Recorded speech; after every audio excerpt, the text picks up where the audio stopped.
what I'm gonna share my screen, and then I want you to start us off by just quickly just like summarizing what like just the events that we talked about last time, and make sure that they all click together. I wasn't here last time. Oh, you weren't? Yeah, Okay, I'm doing the then it's class. good that somebody else does this. Did you have a chance to check out the video?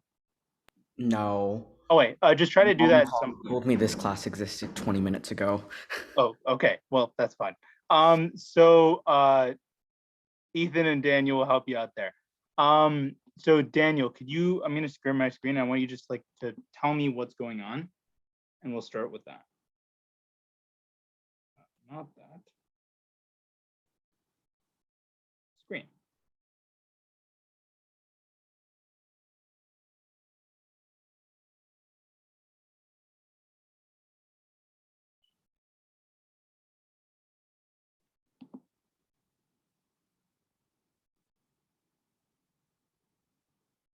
Okay, forgive my terrible artwork. But we started with something that looks a bit like this, where we were I was drawing some very crude sketches of natural environments. And we talked about like two different ones. Like, for example, we talked about the seaside one where, you live by the water versus one where you live more in the grassland. So Daniel, can you tell me a bit about what is going on in these terrible, terrible images and why we should care about the differences?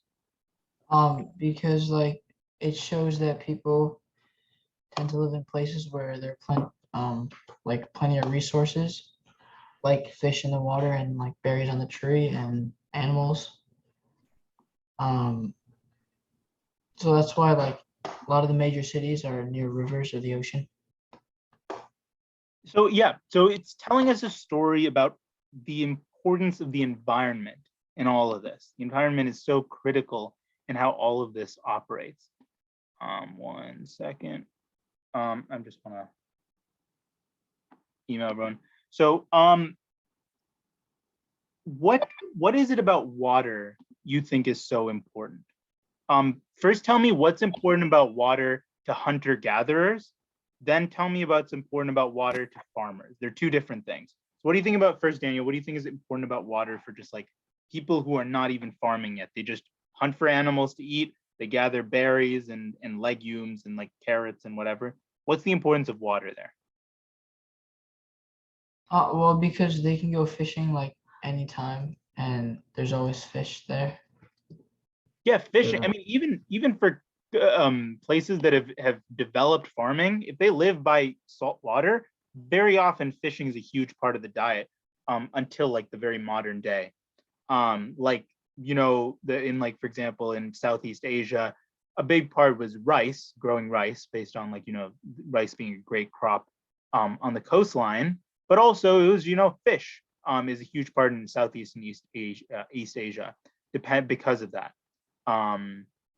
So we got like this idea of water being an important source for hunting. What is the importance of the water here? You see these little ponds here. What would you say is the importance of these, Ethan? Not just for fishing, but for something else. Like you need to drink water to survive. Yeah, and fresh water sources are really important. Okay, so Sebastian, can you turn on your camera?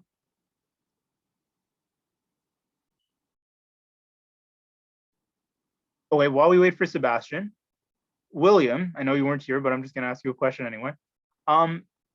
What do you think the importance of water is once your community starts farming? Agriculture or like irrigation. Irrigation, it's a huge thing. You need your crops to grow, and crops are really sensitive to the environment. We've talked about this last time in a lot of different ways, how tobacco needs that southern Caribbean environment. The South was great for it, the right heat, constant heat for a long period of time, the right amount of humidity, everything was right for that. Just how rice grows in a very swampy, more aquatic environment. And sugarcane needs tropical rainforests. Like crops are really specific to certain environments. And more than any any more than Europe, Africa, Asia, the crops that dictated the New World, this North, South, Central America, they all have fundamental roots in this climate stuff. Like so much of how our entire civilization was formed, the entire world in the Americas was built upon what crops could go where. Okay, so can anyone tell me an example of this? I'll be more specific. I want to know, Sebastian, what is a reason you think, just based purely on these environmental reasons, that the North and South of the United States ended up different? Ended up so different, in fact, that they ended up having a civil war. Well, I guess different places it would depend on different things. Like the South were able to have, and the South were able to have like they would be able to grow crops more than the North would. So their economy would depend more on those things than what the Yeah, North and had. so Sebastian, let me ask you to a little, like, extend this a bit. Tell me a bit about the South, not just being able to grow food and stuff like that, but what specific things could they grow that was beyond just food for themselves, beyond just survival? Like sugar or tobacco. Yeah, and do you expect these farmers to smoke all that tobacco? Probably not. So Of course not. What? No, of course not. Of course not. I mean, I'm sure there's somebody who tried it.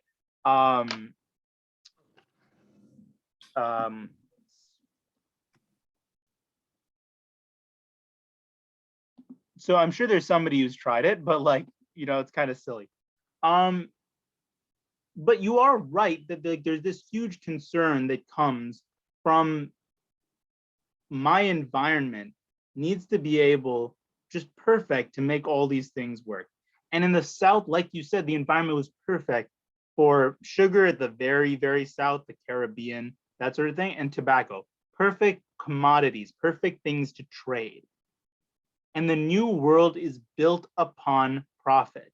It's built upon where the money works, especially in the South. In the North, the story is a bit different. So at the coastlines, what do you think is profitable in the North? It's not farming. What? I didn't hear you. This is a question to anyone. What is profitable in the northern part of America? These early times, 1500s, 1600s. What could you do in the northern half of the United States at the coastlines? That's your hint. William? Fishing. Fishing is there. So that's always like something that can be pretty profitable, especially in like when areas are colder, you can't farm as well. Sometimes fishing works better. But what sort of things need to can only stop at the coastline? They can't, like, what can't, if you want to do something, you have to have cities at the coastline to do it. Oh, Sebastian, tell me more. Vocally. You guys can just talk freely. It's not enough. So the North could like make things and trade them out to other places, right? Okay, yeah. So like manufacturing is part of it, but trading, shipping, those kind of things, the mercantile industry, merchant stuff, that stuff is ideal for the northern half of the United States. Now, some, like, you might like naturally have the question of like, well, why don't they just go to have ports in the South? Why even bother with the North? Like, the South is, it's warmer, it's nicer, might as well just set up shop there. And some ports were set up there. But the North has some advantages. One, a lot of this is kind of technical, but like the geographical structure of the Northeastern America is really good for shipping and stuff like that. It's just like there's great natural ports like New York City, Boston Harbor. They're natural ports. They got this little island outlet with deep water around it. It's all great. Like you say, William, river systems. They've got the ways to like develop further from just those areas. Most of those places have natural rivers like the Hudson the East River, the Charles River in Boston. And the North has the advantage of also being slightly more proximate. It's not a huge difference, but like meaningfully more proximate to European trading partners. Just as the South is more proximate and the Caribbean is more proximate to like Africa for the slave trade.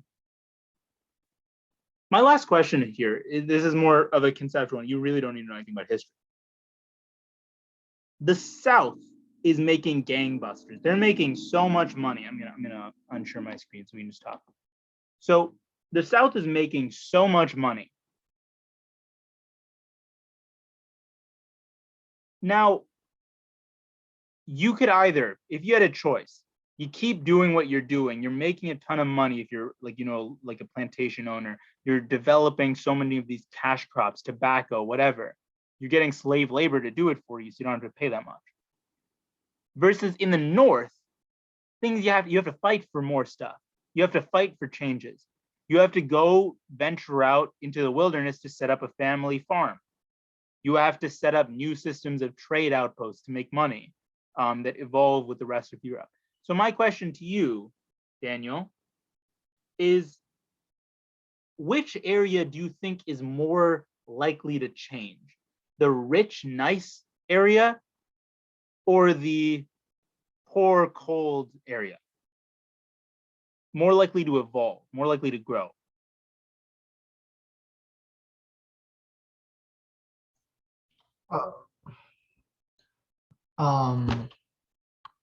The poor areas, So why do you think that? Why do you say?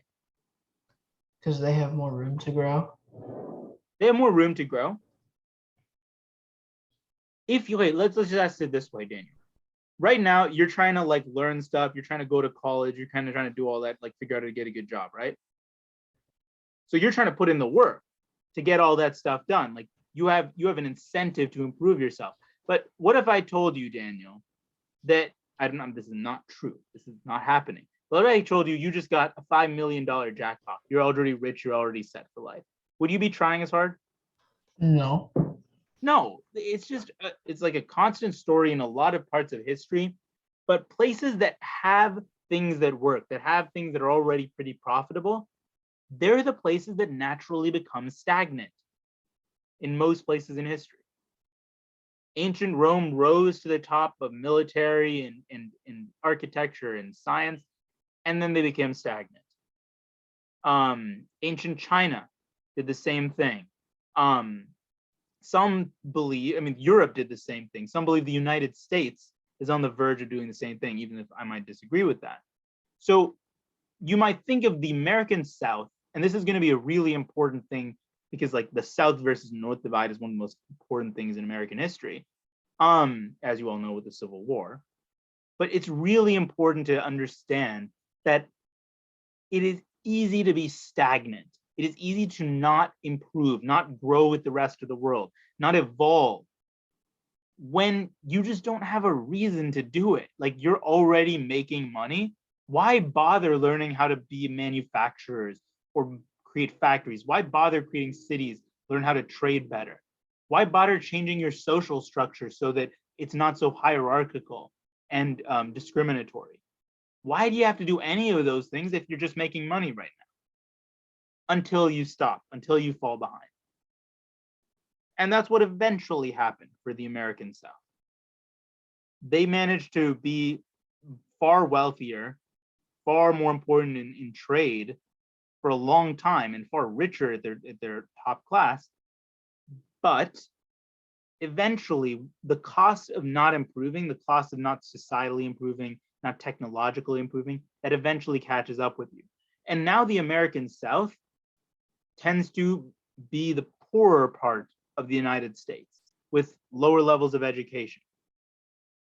That's not because like the people there have something wrong with them. It's just that culture had less of a reason to evolve. Who here, like when you think of the American South, what do you think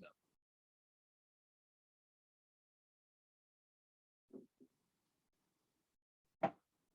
Sun Well, Belt. the Sun Belt? Okay, what do you think of like when you just think of like, aren't you from the South? Let me just ask that. I don't want to be mean. No one? Okay, then I can give you. No, I'm joking. So William, just tell me like what is your image of like the American South versus like the Northeast, like New York City, stuff like that. Well, there are different images that you get from being in the South. I mean, you could be in like some rural town in Alabama, or you could be like in a suburb of Miami, and they're very different places. Sebastian's a bit more aggressive. Yeah, William you're completely right. Like there is huge So- differences. And I personally completely agree with you, You William, that can't like generalize the South into one place. So exactly. If you were, I completely agree with the belief that it's not really in the modern day. It's not so much states versus state or South versus North. It's like city versus rural. That's the much bigger divide, and you should know that for like today. But back a little bit further back in history, it was much more regionalized because their cities weren't as big, stuff like that. And a lot more people were farmers then. So it was a lot more built upon the type of farmer rather than like being a farmer versus being a suburbanite versus being an urban person. And Sebastian again, very, very concise. But with that in mind, that's like a foundational thing in America, that the South had all the equipment to be a very slow moving, stagnant in its existing element, just staying mostly the same because it had what it needed. From the beginning, people figured out we can grow really valuable crops here. And that's great. Like, we can just grow expensive things that we like sugar and mostly tobacco and cotton and whatever. They can sell for a lot of money in Europe. And that's enough. So a few people bought up a large swaths of the land. They hired a bunch of people. They got the indentured servants, the people like who were kind of forced to come across to the South. Like, their deal was you come here, you work for 10 years basically as a slave, and then you get a bit of land. And then eventually they just got a bunch of slaves to do the work for them on their land. And they didn't have much reason to change beyond that. Now, with that in mind, with that being the story of the South, very generalized stereotype story, there's much more to it than that, but that being the basic story, what's the story of the North? Can anyone tell me what you think kind of got the North up and running?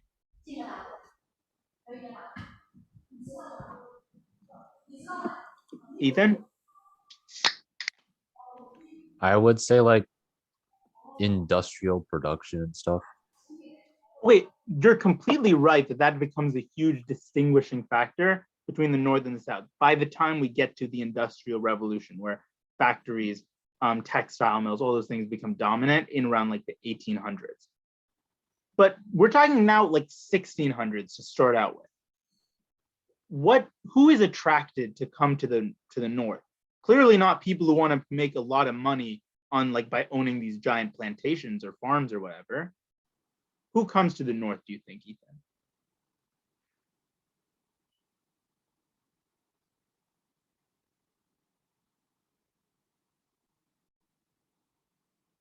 I'll give you a hint, Ethan. You want a hint? Europeans. Europeans, yes. But what type of European? Do you think, Ethan, it would be the people who are really happy staying in Europe, or the people who are like feeling like they're being not really fitting into European society, who would brave like a journey that is likely to kill you? The people who want to leave Europe Okay, and why might somebody want to leave Europe, Ethan? because they might feel like that everybody is out to get them in Europe. Yeah, there's a lot of discrimination, and most importantly in Europe, it's religious discrimination.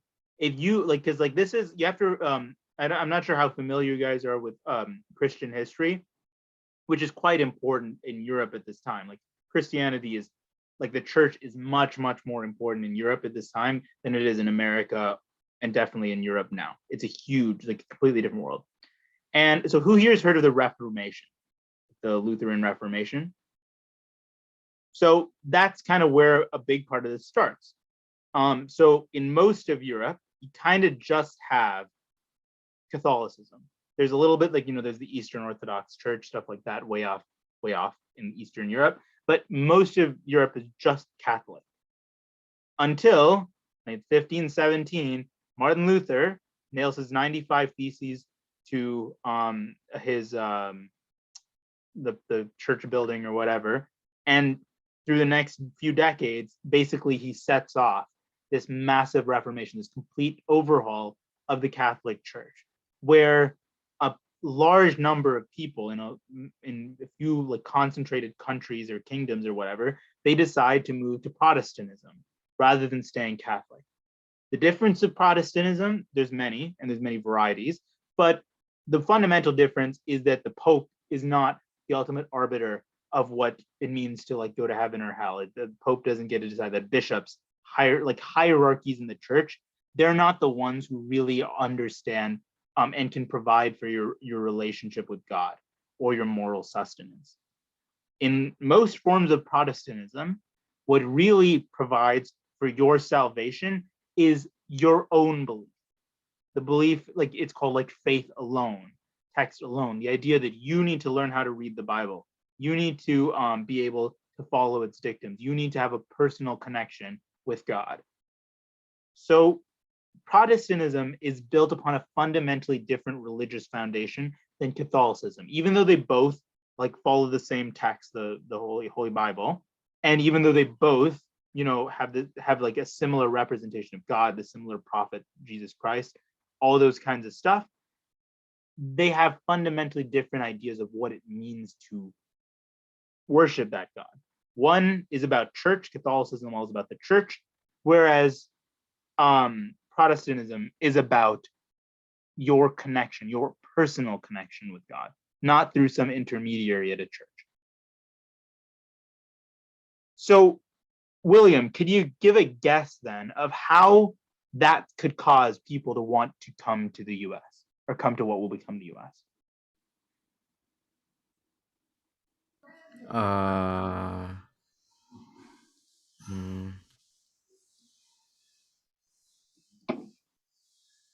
I guess people just weren't happy about what was happening. Okay, let me give you a scenario, William. Imagine you are a Protestant in a country where 80% of the people are still Catholic. Persecution? Persecution, religious persecution becomes a huge problem. And this is like, it becomes more complicated than what I just said, because not only were there the whole schism, the whole divide between like Catholicism and Protestantism, Protestant divisions became very big, like the differences between different Protestant splinter groups. And one of the most important ones when it comes to the northern parts of America, especially because like it's the British that ultimately become dominant there in settling it, is that England overall becomes Protestant in the 16th, 17th centuries. That's like the 1500s, 1600s. It's kind of a very funny roundabout way. It has to do with basically this king, I think it was Henry V. I need to check which Henry it was, but basically he kept trying to have children and none of them were male. They were all female. Like he would have a kid, he had like 6 kids, they're all girls. He would literally just like get rid of his wives, like he would annul their marriage or have the wife executed. He'd find a new wife because he thought it was their fault for some reason. And he would just keep having female children. Just statistically, that was what happened. Probably. And then the thing that became a problem is under the Catholic Church, the Pope needed to agree for you to get a divorce or an annulment. Otherwise, you couldn't like lose your marriage. But he wanted to marry new wives because he thought they were the problem, the reason he wasn't able to have a male heir, because like that's why he wanted somebody to become king after him. It could only be a guy at that time. So he basically decided to start his own church. He was like, we're now Protestant. We're basically the same as the Catholic Church. Like we have the same hierarchies, we have the same stuff, but instead of the Pope being in charge, I am in charge. The King of England is at the head of the Anglican Church, which is the Church of England. So that's the big change that happens. Sebastian, are you there? Yeah, I'm there. Oh wait, turn on your camera. But anyway, so you have this going on where the Church of England formed one more Catholic-ish form of Protestantism. But then you have other groups of people. You have the Puritans that come up, the Pilgrims, the Calvinists, all these different groups of people, and many Catholics who still live in England, but are now in the minority. They believe in very different things from the Church of England, and they get persecuted for that. They can't rise up and get their own positions. They can't own land as easily. They run into problems with officials, with the military, with taxation, with their neighbors. And they just don't like living there at all because of all of this. So in that situation, it becomes a reasonable course of action. Be like, okay, that's enough. I'm going to leave. I'm going to move to this new place where we can start our own little Puritan community. So that's one. There's many reasons, but that's one of them, one of those foundational elements of what's going on here. Okay, so let me share my screen so we can talk in a bit more detail.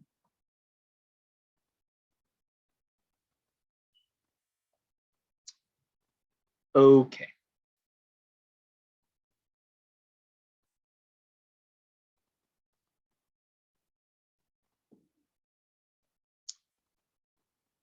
So we talked a bit about what animals, what crops are really important to America, to Europe. We talked about how tobacco was originally in America, becomes a much bigger deal in Europe. We talked about sugarcane gets brought to America. Horses, huge military economic advantage for both Indian tribes and for like settlers here, because there weren't horses here before. Okay, so let's talk a bit about I mean, like, this is just some basic information. One thing I would like you guys to do is try to check out like the slides beforehand, just to get a summary, because I don't want to be the guy who just like reads off of like a bunch of slides. So just try to read through them before classes in the future. But what we want to talk about is what the European arrival is. We talked already about how the plague was a huge game changer, basically reset the way European society works. It set off the Renaissance, the serfdom system, where, you know, everyone had a feudal lord. Everyone kind of stayed the same. Peasants were always peasants. Lords were always lords. Catholicism was the only religion. That all started to crash. The Renaissance, intellectualism becomes a thing again. Art becomes a thing again. People want to explore. Kings want to beat each other. They want to create new things and create new wealth. They want to go explore this new world. Religion changes. It's not just Catholicism anymore. It's more than that. It's Protestantism, it's Anglicanism, it's Lutheranism, Calvinism, Puritanism, Pilgrim, everything. It's just an explosion of newness to Europe. Europe had been just the sick man of there, just like biding its time, doing nothing new for like 6 centuries, ever since the Roman Empire. For many centuries, they were just kind of walking about. They were living the same life over and over again, generation after generation. And then it changes with this whole, all these stuff. Few important things was like the dominance of Spain. At this time, Spain is hugely important. Spain is a dominant military force. They're very powerful, and they're very rich also. That's part of the reason they are able to send like the first expedition with Columbus to the New World. And Italy is also quite dominant. At this point in history, France, England, less powerful. They become very powerful. And Germany doesn't exist for a long time yet.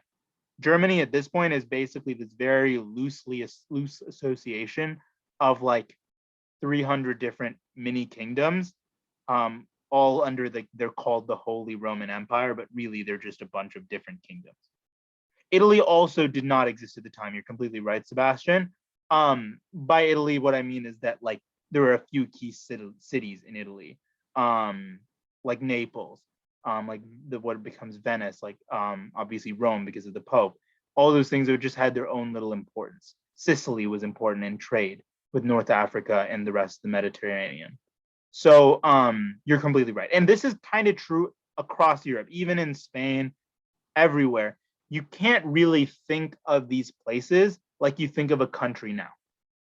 In the 1500s, countries didn't really exist. Like a kingdom's boundaries, like of the borders of a kingdom, were kind of just wherever they had somebody who served them, who like served, claimed fealty to that king, or to a lord who claimed fealty to a high lord who claimed fealty to the king. Like it was very wishy-washy. Like land would change hands all the time. Little wars would erupt at the borders and change like what land you controlled. It was not set in stone. A few things changed that. In the 1600s, early 1600s, a really important event, this is again getting a bit into European history, but a really important event happened called the 30 Years' War. It goes from 1618, can anyone guess when it ends? I'll give you a hint, it doesn't go backwards in time. It starts in 1618, it's called the 30 Years' War. 1648. Yes, good job, William. So the 30 Years' War kind of reshaped how Europe was set up. The two really important events from this time period to understand is the 30 Years' War and the defeat of the Spanish Armada in 1588. So in the 1500s, Spain, you'd think they'd become super rich because they basically had found the new world. They kind of took over Latin America and South America and the Western United States. They were setting up their hacienda system, their encomienda system to grow sugarcane. And especially, they were like, their money was based on silver, like their currency was based on silver. And they were finding so much silver in all these silver mines they set up in like Peru and in that area, in Chile and that sort of area. Can anyone tell me what you think would go wrong if your currency is based on silver? Tell me what that means in this context, William. So we know inflation now, everyone talks about it today for the US. Tell me what inflation means in this context. The silver just becomes worthless because there's too much. Yeah, if like you control, just like if you like magically somehow triple, quadruple your supply of silver, well then each bit of silver now is like worth 1/4 the amount. Like I don't have any more goats to trade with you, Mr. Silver Merchant. Like you have to give me more silver now for the same goat, because like now I can't buy as much with my silver, and so on and so forth. So just as we see inflation in the US now, you can think of a much more extreme version of it. One that actually, like, along with other things, kind of just cratered the Spanish economy towards the late 1500s. They were just over flooded with silver and led to massive inflation. It's one of those interesting like economic episodes from this period. That's the economic side. And one of the most important things you should know about history, usually economics comes first, then the military battle stuff comes after that. Military follows economics. We all learn the military stuff, we all learn about world wars and all those things, but they really fundamentally come down to sound and unsound economics. So Spain, once the power of Europe, is starting to falter.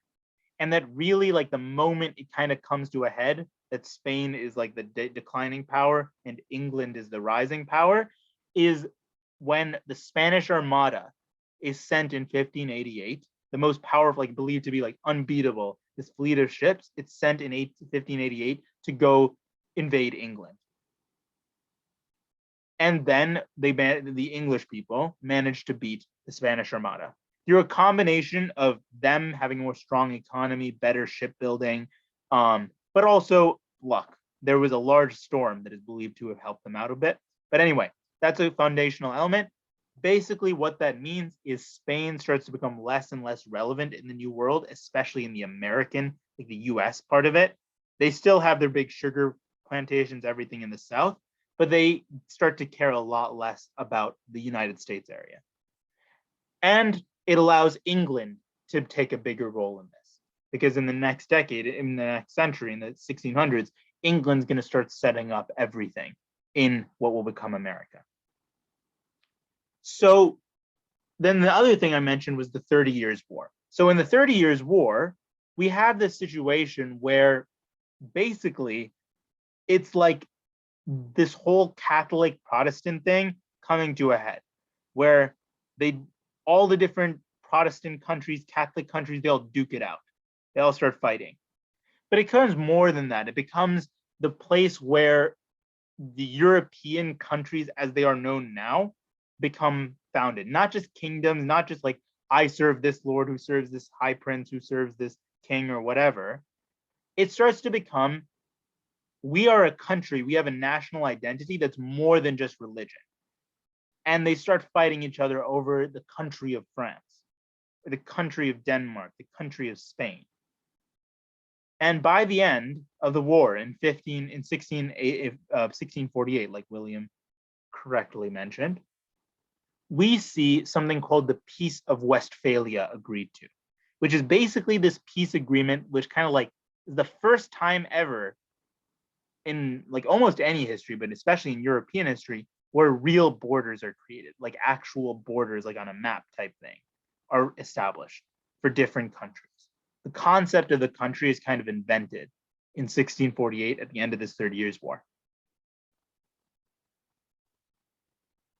And Europe is now fully out of that whole Dark Ages, Middle Ages, all that sort of stuff. They've now become countries. They've now have like this sort of nationalism. They want to beat each other. They want to go to war and defeat each other. They want to grow.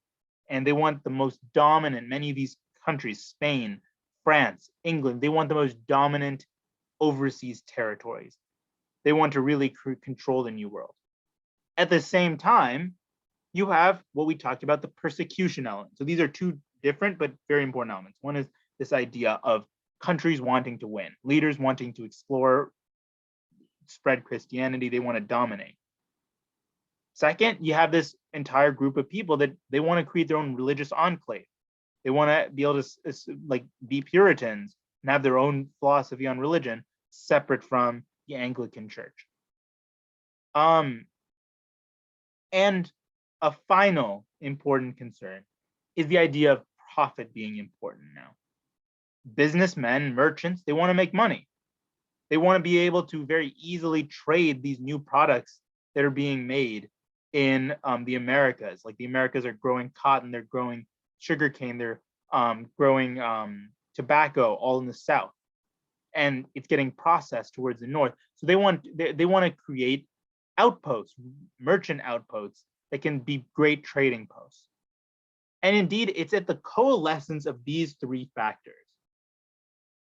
The idea of wanting to dominate as a kingdom in his country, the idea of avoiding religious persecution, and the idea of economic opportunism, looking for new economic opportunities. That's what becomes really critical at this juncture, those three things. Okay, so let's play a brief,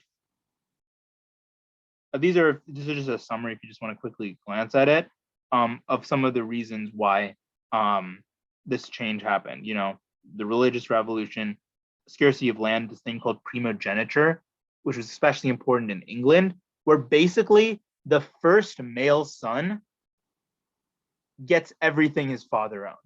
At this time, like women didn't really own land much, so it was mostly like the women would only like get land by marrying someone. But now imagine you're the third male son, William, of some like lord with a bunch of land. That doesn't sound like a great deal to you, right, William? You're not going to get any land. The first Yeah, so what do you have to do? Kill the rest of them. Okay, that's not a bad idea. Slaughter them. I applaud your creativity, and it's a very Game of Thrones answer. But before considering killing everyone, you might consider, okay, maybe I'll like join the merchant class. Maybe I'll do something other than just owning land. Or you might be like, okay, this is like, you know, I'm not gonna have any land here. Maybe I should just get on a ship. Like go to the New World and set up a large farm there. It's not like I'm poor. It's just that I don't have any land, so I'm going to become poor. My kids are going to become poor unless I go try something like, you know, I'm going to set up a plantation in the American South, or I'm going to set up a small family farm in the northern American regions. So that starts to become a reason. So all this yada yada yada. England wants to compete, like we talked about. let's play this game. Okay, Sebastian, Daniel, turn your cameras on because we're playing a game. So we have 5 people. Let's go one by one. And I want you guys to tell me whether you think they're likely to move to America. So let's start with Walter White. I don't know if you guys know who that is. It's a TV show character, but in this case, we're saying it's this guy. So, Walter White. Sebastian, tell us about Walter White. Well, he has a wife and 2 children, and he wants to expand his land for cultivation. Doesn't have much capital, and he dislikes the Church of England. So, Okay. What do you think? well, he wants to expand his land for cultivation, and he dislikes the Church of England. So he definitely would want to move, but I don't know if he would have the money to move. Okay, I think those are both really good points. Again, there's no one right answer for this. I just want to know more your thought process. William, what are you thinking? He probably wants to move to the New World, I guess. What else might get in the way other than just that he doesn't have money? He doesn't like the Church of England. Yeah, that would be a motivation, but what might get in the way of him moving? He doesn't have that much money. And higher up? His wife and children could not want him to move. Also, he's like 51, which means Yes, that both the thing you're saying, William, and what you said, Sebastian. 51 is super old at this time in history. Just to give you guys some context, 120 years ago, 1900, can anyone guess what the life expectancy of someone in America is? 47. Okay. You guys are much closer than I would have been if I was guessing at your age. But you guys are all very close. It was about 50. And now it's 30 years more than that. Well, So the other massive. thing is there were still a lot of babies that died, right? Exactly, yes. Child mortality is a part of the statistic, but So even when you do? So what if you count that out? even if you don't count that, it does go up meaningfully. It'll be in I think in the 60s, the lower 60s, but it's still much lower than it is today. Child mortality was huge, but not just not just babies, but also little kids, they would just die of common diseases or lack of sanitation or stuff like that. Diseases change a lot. It's a very complicated story because industrialization completely changed disease. Actually, just as a quick question, can anyone guess how industrialization changed disease?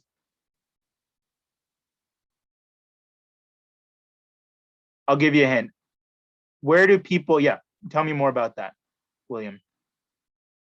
If more people are packed together and then one person gets sick, then everybody gets sick, and then they don't really know. And then there's new different types of sickness because the industrial area is usually not very clean. So then new bacteria rises. The biggest thing is that industrialization goes hand in hand with urbanization, like you were bringing up, that people become packed together in cities and around factory places and whatever, and they can spread diseases easier. Even bigger than just the standard, I cough on you, so you get a disease, has to do with sanitation. That water becomes contaminated and can kill a lot of people, like cholera epidemics, all this kind of stuff, with bacterial infections. Waste, human waste is poorly managed and leads to a lot of infections, dysentery, all these different things. So more than just COVID style coughing, there's a lot of other diseases that are mostly gone in the developed world now, in the US and stuff like that, because we have better sanitation protocols. Sanitation is hugely powerful. But anyway, I think you guys caught some of the biggest things. Yeah, he probably would like to come to the US. Maybe he dreams about it in his free time or whatever, but it's going to be difficult for him. He's pretty old. To start a new life, that's kind of difficult. It's possible. He has a wife and kids. He's going to have to bring them with him. Maybe they could start a family farm in the north together or something, but it'll be kind of difficult. and he doesn't really have the money to set up something. So if at all, he probably can't set up a big plantation in the south. He'll probably have to set up a family farm or something in the north. But I think you guys figured it out quite well. Good reasoning. Let's talk about Michael Pascoe. What do we think? So Michael supports the Church of England, and he's already earning a lot of money. He doesn't actually need or want to move, even if he is the last son. I And think that's a fair point, but Sebastian, you so let's just say you are okay, I'm fine with the Church of England. I agree with all those kinds of things, but I am I'm not gonna be able to own my own land, which is a super important thing at this point in history. The idea of I owning your guess own if he land. wants to impress his family, then he wants to own land. So you might even move somewhere. So you might even move somewhere in America that does support the church, and that can support the Church of England, and maybe maybe buy some land or something, since he already has a lot of money. Yeah. So one, William, do you have any siblings? I'm really scared for them. I hope none of them are older than you. I'm really scared for them right now. Oh crap. Okay. Guys, if we ever hear about anything, just let me know, and we'll call the police. But anyway, again, this one, this one can go both ways, but I think you have a good argument for both sides. Why does he really want to move if he likes the church? He doesn't have a religious reason. He's financially okay. But like I mentioned, unlike the Middle Ages, there starts to become this individual humanist thing that each person wants to succeed more capitalist. I want to become a lord like my father. I want to gain land and succeed in that metric. So if that is what he wants to do, well, then he would come to the New World. If it's not, then he wouldn't. As a side note, what do you think that means about the type of people that are setting up the New World? Now, are they just the type of people who want to keep everything the same, the type of people who want to just go with the flow? Or are they the type of people that want to create new things, that are explorers, adventurers, that want to try to grow? What do you think? Which one do you think, Ethan?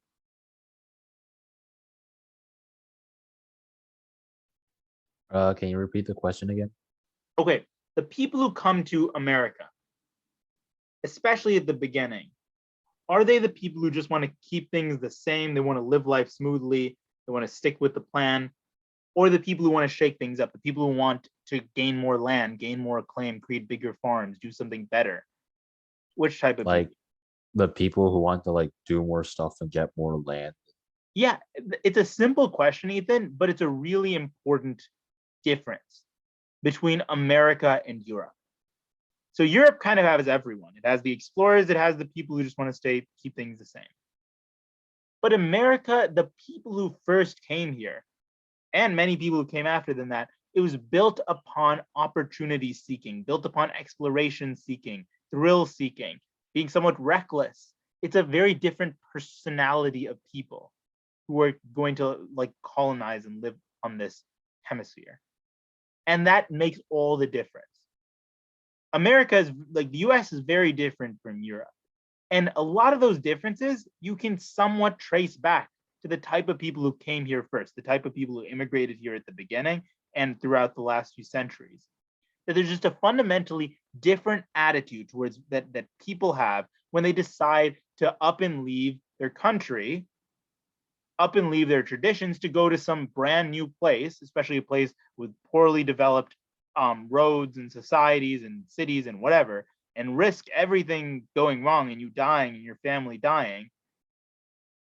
It's a different type of person, and it's important to understand that in this foundational part of American history. Okay, Hugh Stephan, tell me about him. What do we think, Daniel?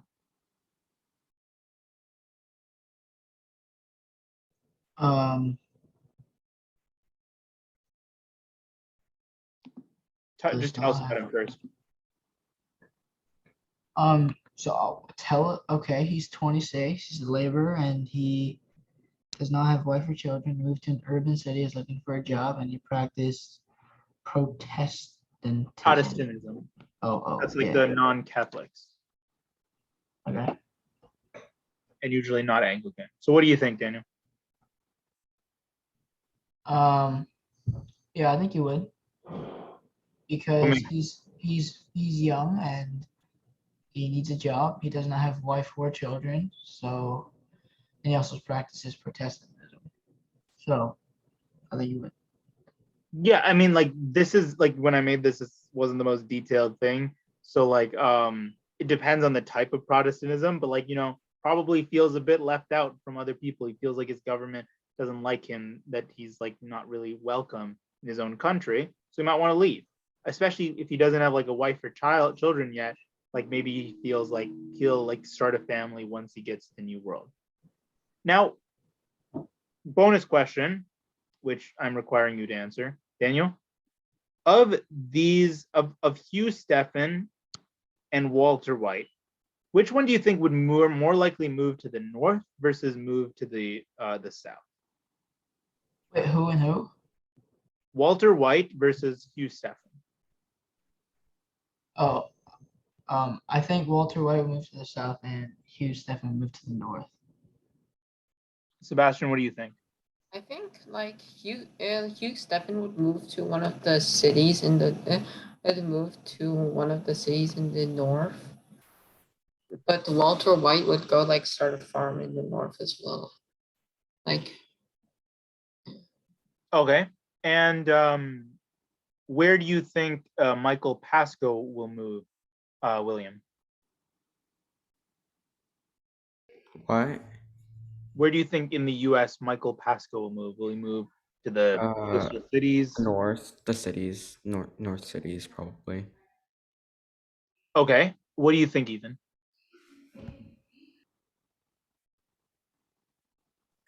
Like where Michael Pascoe would go. Yeah, where all of them would go.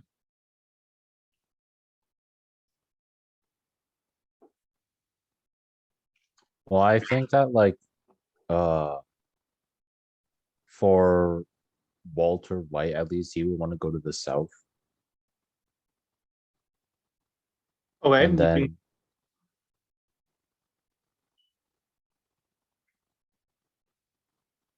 And then Michael Pascoe, if he went to America, I would say that I would say he would go to the north, not the south. Oh wait, yeah. So first and foremost, these are complicated ones in that, like, there really isn't like a very obvious, like, it's only this place they would go to. They all went to different places. If I were to make guesses, I would be like, okay, so this Michael Pascoe guy, he's pretty wealthy. He might be able to even set up like a larger plantation style farm, something like that. So I would be like, maybe he'll go to the south to set up some like, more big thing, like not just like, a small scale operation. Either that, or I think somebody mentioned, like, I think it makes sense he might end up in a city as like a higher class merchant or something, but it could be either or. Hugh Stephan, a low class laborer, doesn't have wife or children, is not going to create a family farm or anything. He's looking for a job, probably not that rich or anything. He seems like the type of person who might even end up as an indentured servant, somebody who can't afford the trip to America, but will agree to like go to a southern plantation as an indentured servant, where he will basically be a slave for 10 years and then will be freed and have his own little tiny bit of land to work on. Maybe that. It's hard to say. And finally, Walter White. I'd say it's either he'd go down the path of like being a very low level farmer in the South, or he might start a yeoman family farm in the North, which is probably the most likely in my opinion. Okay. Finally, Philip Drake. Tell me about him, Daniel.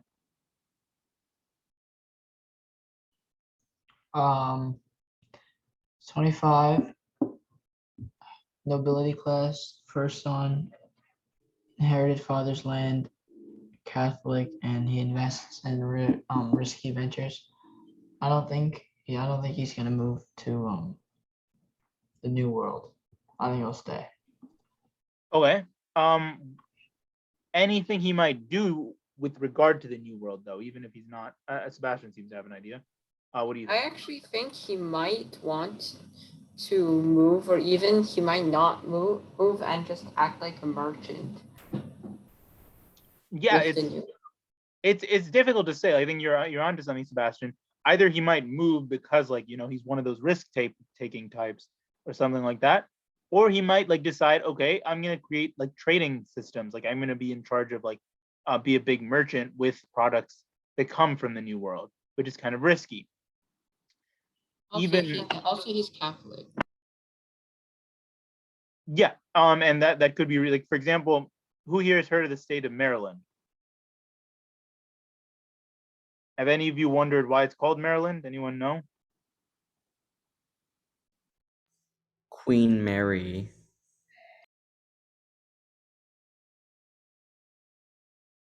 Um, Mary, Queen of Scots. it's that, and more than that, it's just a very Catholic notion. Mary is like a very traditional Catholic name. Mary, Mary, Jesus' mother of Jesus, and Mary Magdalene. And fundamentally, Maryland is built upon the idea of being like a Catholic haven. So with that in mind, there are places that Philip Drake could go, but there's also stuff he can do with regard to the New World that could be super profitable without him ever leaving England. He could be a merchant there, and even more than that, a big thing you could do at this time, which was who here's heard of the stock market investments? Any of those things? Just heard of those? Daniel, I'm assuming you've heard of that. Okay, the first kind of real example of investment of stocks of stuff like that were these joint stock companies that came to the US, where basically the expeditions they're too expensive to do, Jamestown, setting up these original colonies. It's too expensive just for anyone to just say I'm going to finance this myself, and they're too risky. More importantly, not just that people aren't rich enough, it's that no individual investor who's rich is stupid enough to spend all their money on this voyage that they're funding to the New World, when the chance of it all collapsing is just so high. So the way to mitigate the risk, to reduce the risk on any individual investor, is to have a bunch of investors buy a piece of the expedition, a piece of the revenue. So that way, if it all goes south, everyone just loses a little rather than just one person losing everything. So that's where these joint stock companies, which are basically the progenitors of modern stock markets, come from. So Philip Drake seems like the perfect guy who could stay in England, but finance travel of others to America with the expectation in the contract that they will be nice to him and they'll provide money to him and sales for him. Okay, tell me about Elizabeth Olsen, Mr. Ethan.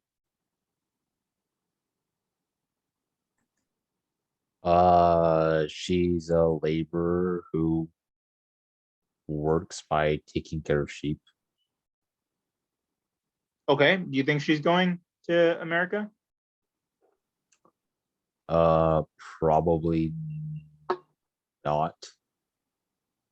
Yeah, I'd agree with you. An important thing to remember about early settlement, especially English settlement of America, is there was a huge gender imbalance, more than a 2-to-1 gender imbalance, where there's so many more males than females. Because the only reason males people came were to do mostly male tasks, like setting up a plantation or being an indentured servant or being a merchant. The In the North, it was a little better because a big thing was family farms. Yes, you can go to the bathroom, William. In the North, it was a little more balanced. There were more family farms. More people came as their entire family or for religious reasons with their entire family, rather than for economical reasons, where just one male is coming. So in the South, especially, there was a huge gender imbalance. And it was really difficult for males to find partners, spouses. to get married, have kids, stuff like that. So it's an important thing to keep in mind of what early America looked like. Okay, cool beans. I have another game for you. Everyone, I want you to take a minute and tell me in a minute, which of these things do you think are native to the location? So like our Florida or our oranges native to Florida, our cattle native to Texas. These are all things that are common now, but which were native actually to their original regions, and which were not. Like we know oranges are all over Florida, but were they there to begin with? So go ahead. I want you to all like make your own personal list, and I'm going to ask you in a minute.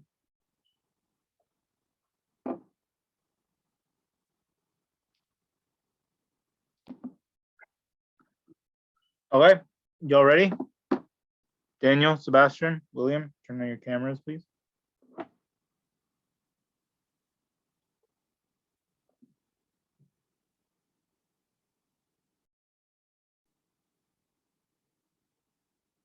Okay, so what do we think, Ethan?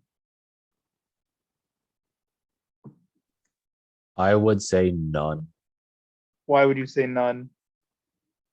because none of these things look like they actually come from there. Okay. Sebastian, what do you think?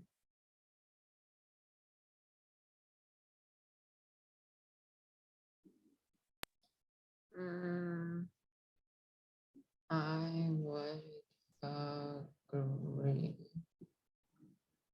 Okay, you guys solved my trick question. I'm very annoyed.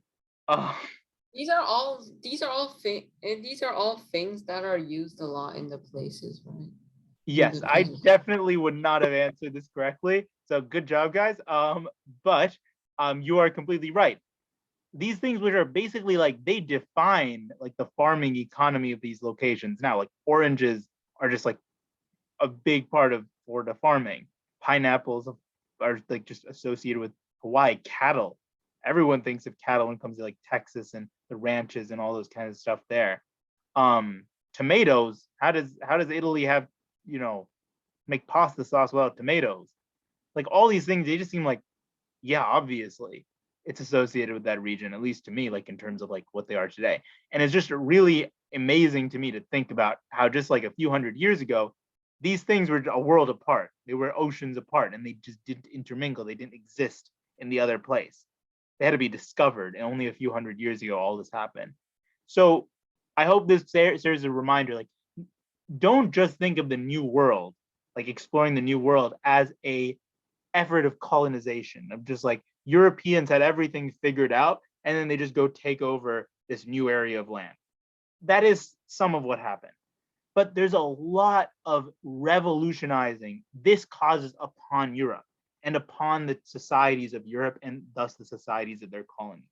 These just like fundamental shifts in what people eat, what people drink, how people speak, how just new conceptions about what the world looks like.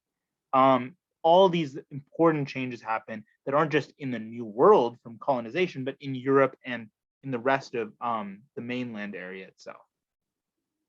Like, come on, like, can you guys believe that dandelions weren't here? They're everywhere. But anyway. So we talked briefly about the basic Columbian exchange at first, which, you first see these things that just seem like they should be everywhere. Like corn of its current form did not exist in Europe. Avocados, like how did they make avocado toast? How did they have Thanksgiving without turkeys in Europe? I mean, I don't think they have Thanksgiving, but whatever. All these different stuff. And obviously disease, as we've talked about, comes from Europe, goes to the Americas. So one of the most important ones is tobacco. I told you briefly that like tobacco, hello, Daniel's sister. We talked briefly about how tobacco was kind of something we were just like, oh yeah, that's not that, that like it didn't even exist in Europe. Yet it became this huge crash crop because of how addictive it is. It became foundational of European culture. So first, Native Americans who obviously knew more about the crop, they showed to the Spaniards. They exposed Spaniards to what like this tobacco plant can do when it's burned, and become this addictive agent like alcohol. And then it starts to become a huge, huge thing in these dry, warm climates of the Southern America, especially, becomes perfect for it. And it's perfect for Southern America because it's also drier there versus like a tropical rainforest, like where sugarcane grows in the Caribbean islands. Again, climate kind of dictates crops dictate the economy at this time, and the economy dictates military and society and everything else. Economics comes first. What can make you money? What can allow you to survive and grow? Okay.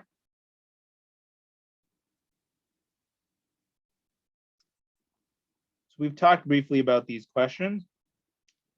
We've talked briefly about why people went to the South, and this is why people went to the North. We talked about how these joint stock companies were set up. These are like the foundational ones you should know about, like especially you're taking the AP test. Jamestown, Plymouth, Massachusetts Bay, kind of the first ones. Mass Bay was one of the more successful ones. It was formed religiously.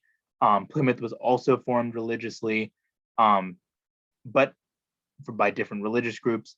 That was, the more a different branch of Protestantism. But overall, these were both combinations of religious ventures and also economic ventures, where people wanted to get rich. People in England wanted to give money to allow these voyages to happen, to set up merchant posts, to get rich. They wanted to get rich. So think of all those three aspects I talked about: national glory and stuff like that, spreading Christianity from a national sense. 2 is escaping religious persecution, and 3 is economic opportunism. Okay.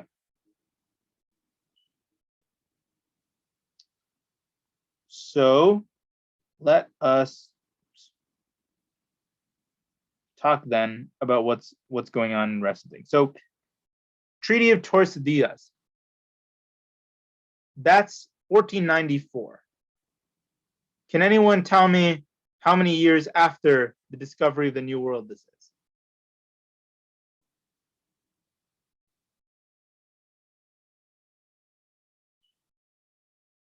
When did Columbus sail the ocean blue?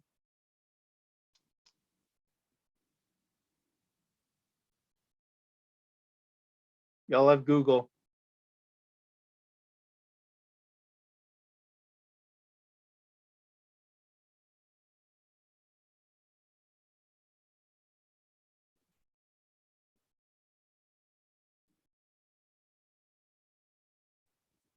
$1492. Okay, so this is literally just 2 years later. Like, we think of like history at this like grand scale of like things that take like generations, centuries to change. They pretty quickly realized how big of a deal this whole discovery was. Like finding this new world. Like basically within a year or two, they're already creating these agreements and protocols for how to deal with and split up this new world. So originally the deal is between Spain and Portugal, kind of like officiated by the Pope, sort of, this like agreement to basically like divide up with this line of demarcation you can see on this map, for how each area would be set up. This is kind of the reason why eventually this area here, what I just circled, becomes Brazil, whereas all of this area on the other side of the line of demarcation becomes Spanish speaking. So here, Brazil is actually a former Portuguese colony. They speak a variant of Portuguese there in Brazil, whereas the rest of Latin America, all up here, they speak Spanish because they were Spanish colonies. Of course, this becomes more and more complicated as we get beyond just Spain and Portugal being interested in the New World, beyond the 1400s. So like we talked about, Spain and England start competing a lot.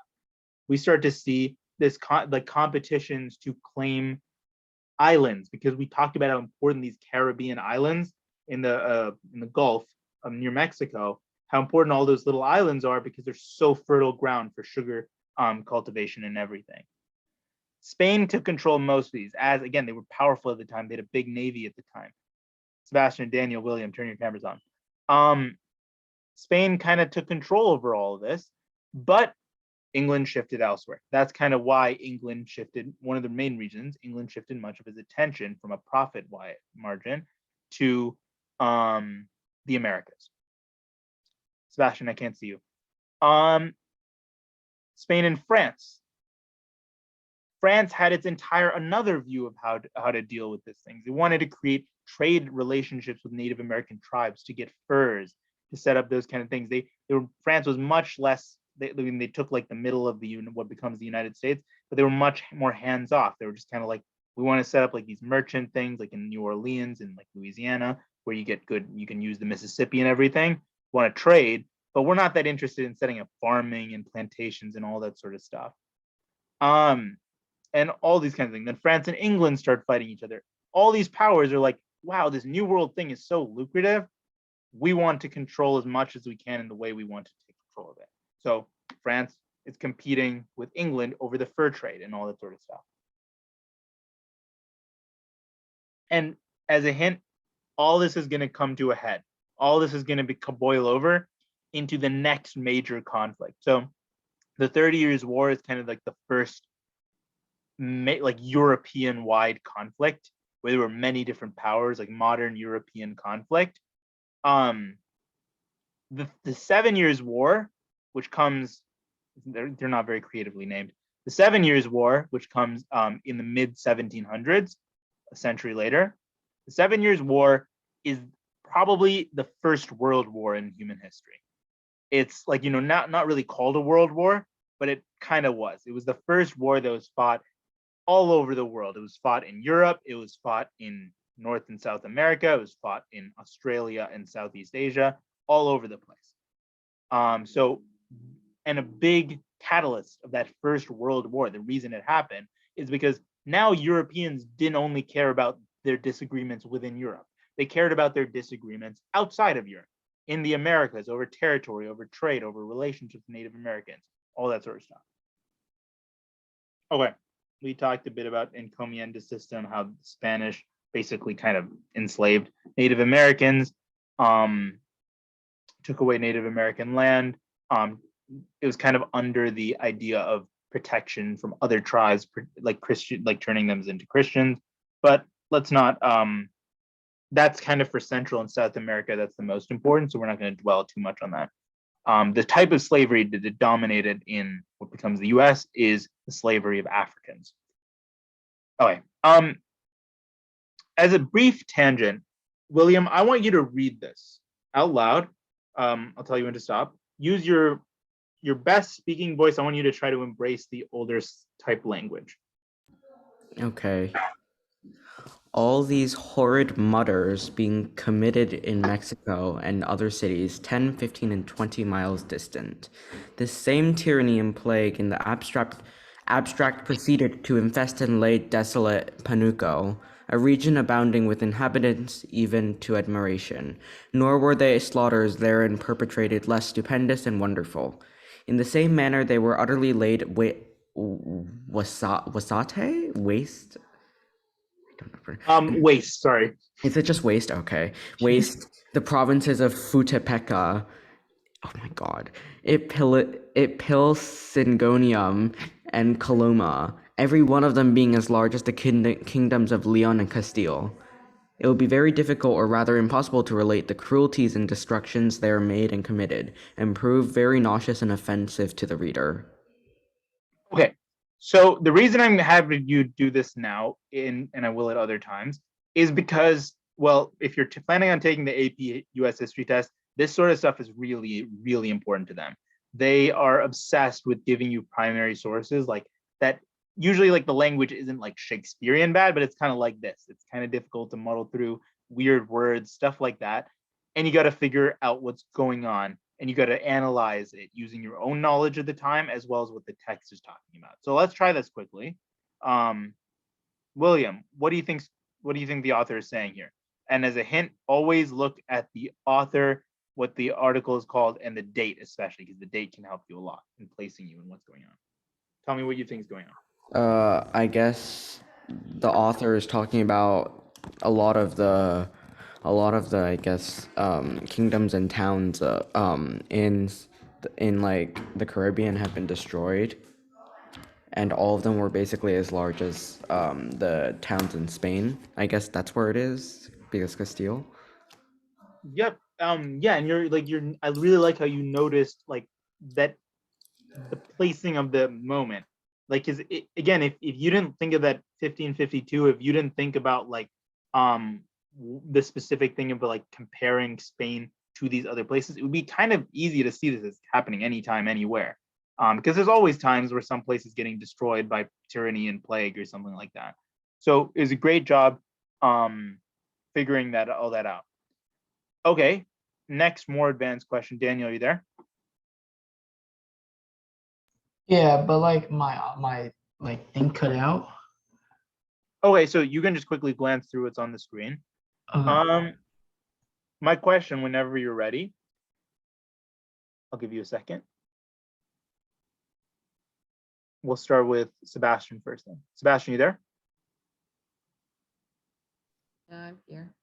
Okay, so Sebastian, I am very, very curious to hear what you have to say about what side do you think this author is on? Do you think this author is very pro-Spain or is critical of Spain? What do you think is going on? Well, they were obviously pretty critical of Spain. Okay, and so why do you think this guy who has like a Spanish name might be critical of Spain? Um,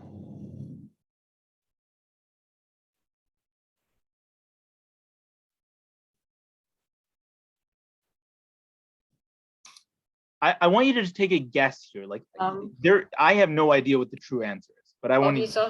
Well, I guess he saw the thing. He saw what happened, what the Spanish did, and he didn't very much like it.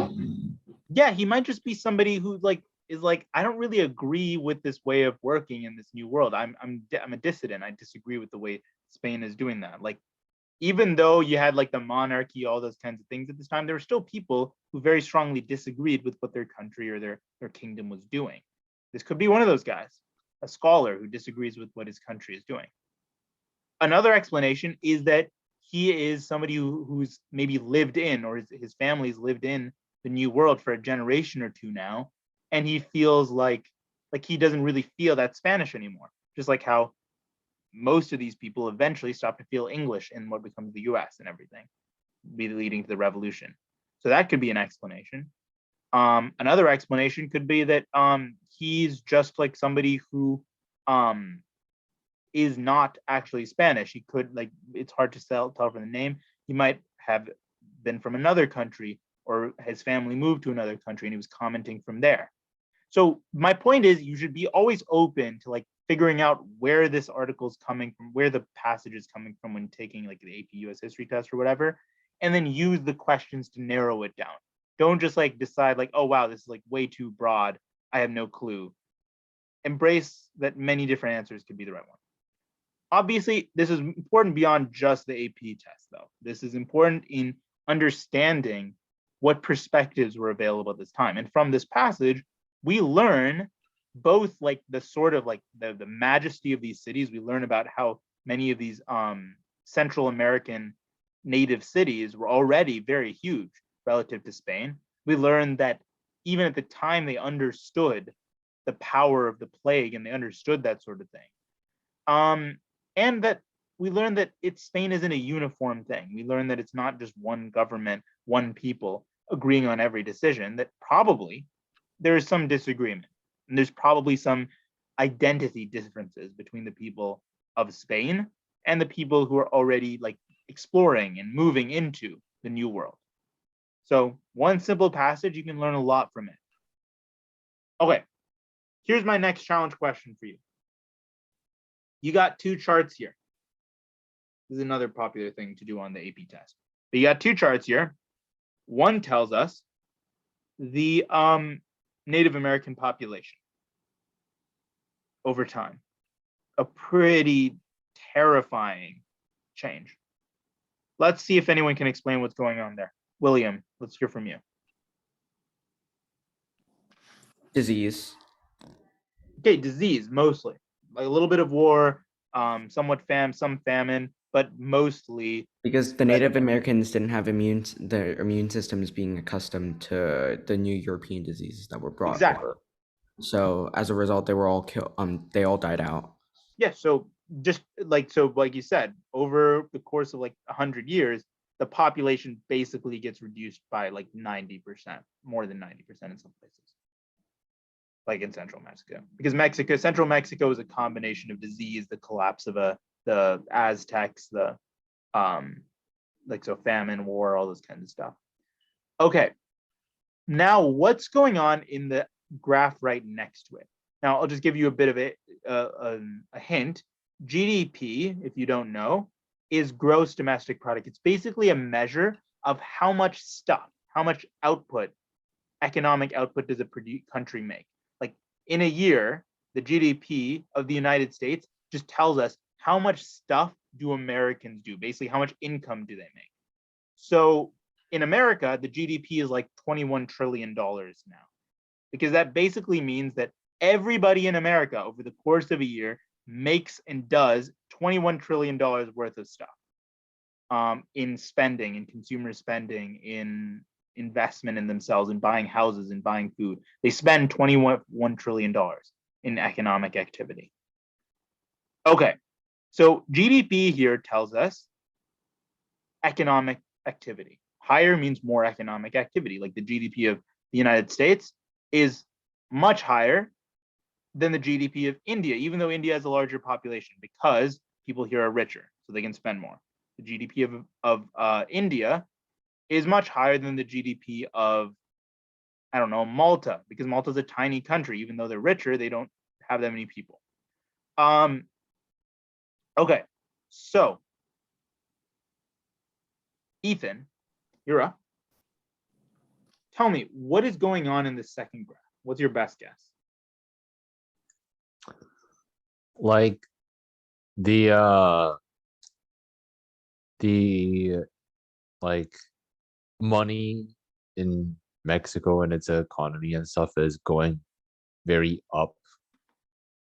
Yeah, it's going up, or at least in like Peru and stuff, it's staying relatively flat. Like it doesn't seem like the owners of the plantations or whatever are somehow becoming like destitute. They're like, even though they're like it seems like they're going up or staying the same. So then Ethan, putting those two graphs together, what story does that tell you? The Spanish are turning Mexicans into money. They were, because like we talked about in the encomienda system, Native Americans are foundational for labor at first. But if everyone's dying off, most Native Americans are dying off, yet economic output isn't going down, what must be happening? They're getting new people. From where? Africa. Exactly. So just like these, none of this mentions slavery, but you can deduce those kind of things from what, like this other part of the story. You can figure out, well, the economy, it's still humming at this time, but the population of their former labor force crashed. So they must be at least somewhat turning to another source of labor. And that indeed is slavery. So slavery, we think of it as just an American thing, like a US thing. It was much, much bigger even at first outside of America. Most slaves get sent to Central and South America to work on sugar plantations, that sort of thing. And most slaves that end up in Southern America don't come directly from Africa. They first go into the Caribbean, as you can see here, and then they will generally come from one of those Caribbean areas and then are shipped to Southern America. So as you can see here, the lines, like at least of the original slave trade, are way, way bigger.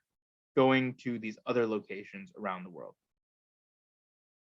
Of course, it becomes more complicated when you take into account inter-American slave trade. It also becomes more complicated when, you know, slave families are born and like generations are raised. But anyway, this is an important part of the story. And this, I personally, is one of, I think, like my favorite paintings, one of my favorite paintings of all time. Art can tell you a lot about how things are processed, what things look like. And this painting is called Slave Ship. It was made in the 1800s, so much later.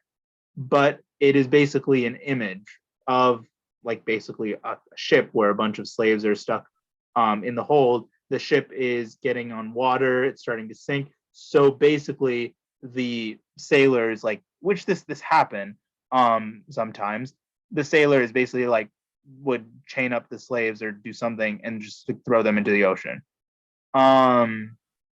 And you can see some of that going on here. I just think it's a truly haunting and beautiful beautiful image.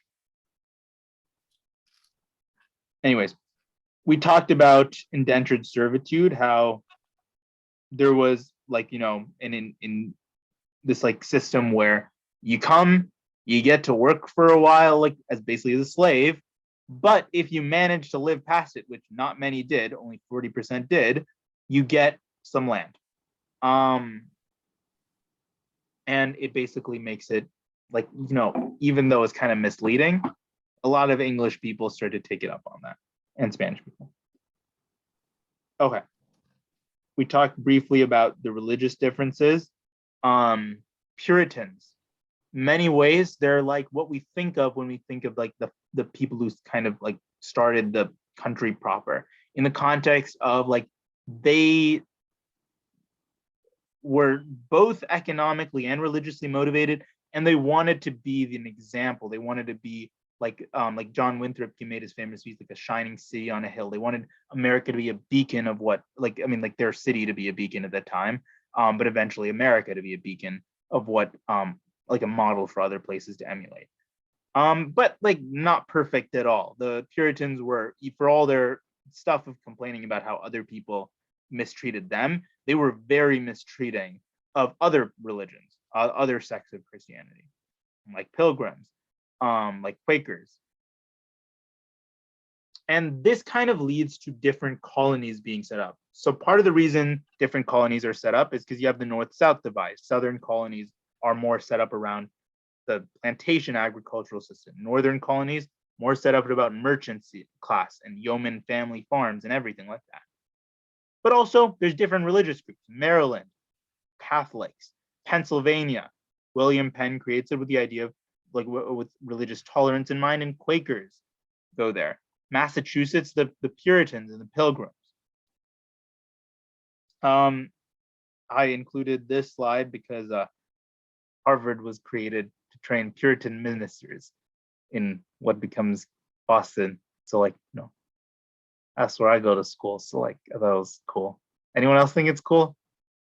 No? Oh. No. No? Oh, that's sad. It keeps unmuting me. I feel like I was muted just that. Okay.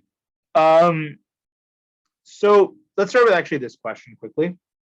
What do you think all these early colonists coming here for many different reasons, some economical, some religious, some both? We talked about the type of people who'd come or not come and where they would go. What do you think they thought of the British monarchy and their control over them? We know where this all ends up. We know this story ends up with all these American people bashing heads with the British. But at this point in time, what do you think they thought of?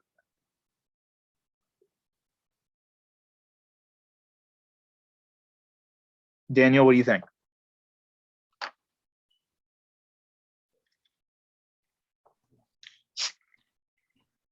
I'm not sure. Just take a guess. Like, we've talked about the reasons they left. We've talked about all that sort of stuff. What do you think? Like, let's just say you are somebody who primogeniture, you were like the third child, third son or something. He came to the New World. What do you think of the British monarchy? I don't think I would like it very much. Okay, so I was kind of trying to trick you. So sorry. But while there were definitely people who didn't like the British monarchy, especially the idea that the British were in control of the Church of England, like Catholics wouldn't have liked that at all. Like the British king is in charge of that. People who came to the colonies, the first and foremost answer you have to get is that they didn't really think about the British monarchy at all. Like that just wasn't, they weren't actively thinking about it. Like it wasn't like right now where the news is everywhere, people are talking everywhere, everyone obsessed over the president or the Senate or whatever. They're just kind of like the monarchy is not doing that much for me. I'm not doing that much for the monarchy. I don't really think of it that much. These people definitely thought of themselves as British. They didn't think of themselves as some like barbarian nation as they would have considered it in the New World. They didn't think of themselves like the Native Americans. They thought they were British. They had British culture. They had the British language. They had the British, at least a religion of Europe. So they considered themselves British mostly, identity wise. And they didn't really think that much about the monarchy. So that seems like very peaceful. You're like, oh, it's all kumbaya. Why do we end up with this revolution eventually? Can anyone tell me why a combination of like why that combination of just not really thinking about your monarchy, about your leadership, about kind of them being kind of irrelevant to you, why could that lead to a revolution? Where you're just like, I don't really care that much about these guys. How could that lead to a revolution? What do we think, William?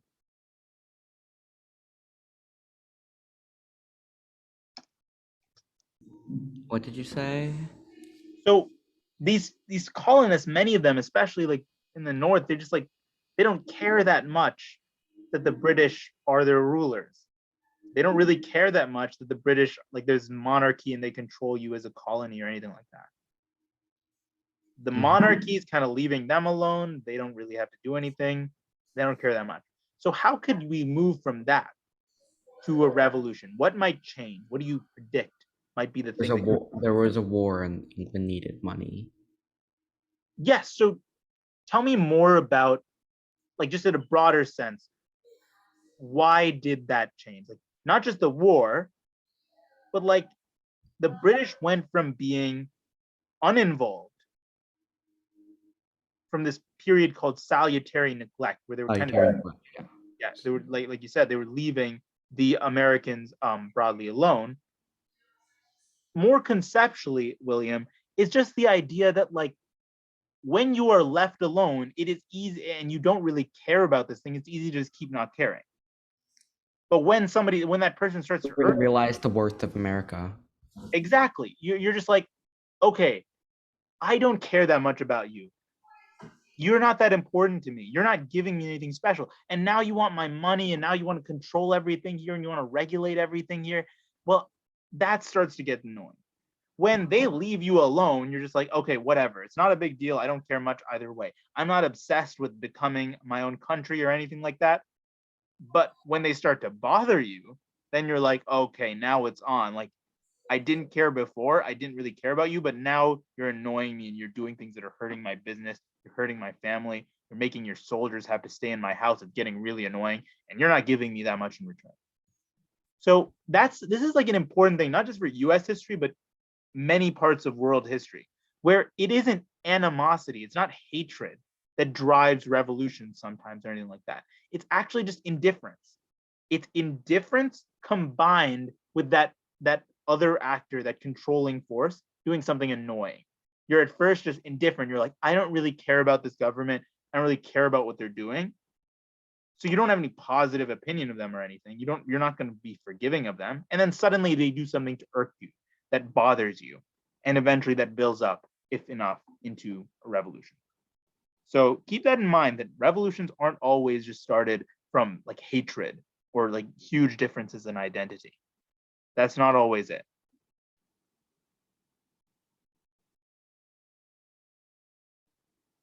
Okay. So let's hear from Daniel, I want you to read the first few sentences of this. The Lord will be our God and delight in all our ways, so that we shall see much more of his wisdom, power, goodness, and truth more formerly we have been acquainted with. We shall find that the God of Israel is among us, when 10 of us shall be able to resist 1,000 of our enemies, when he shall make us a praise and glory, that men shall say of succeeding plantations, the Lord make it like that of New England. Okay, thank you, Daniel. And William, how about you finish this off?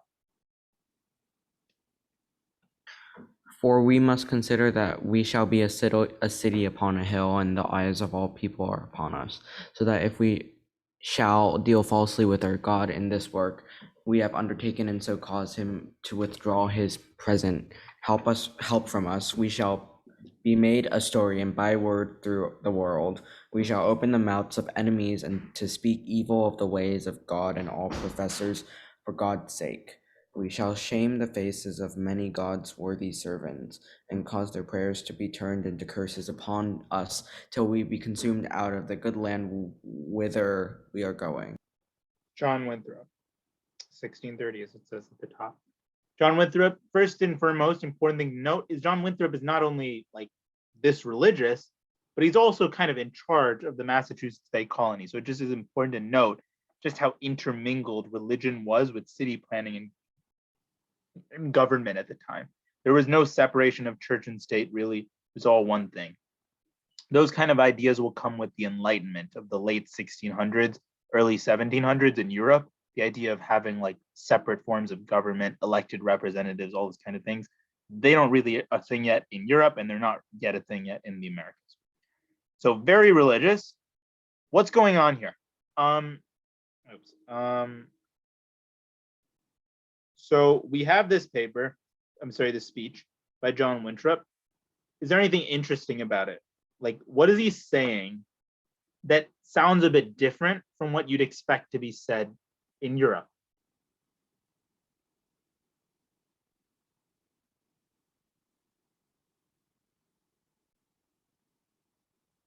Ethan, there's a few points in here, especially things that are bolded, where it's very clear that he's not just saying we're going to be good Christians.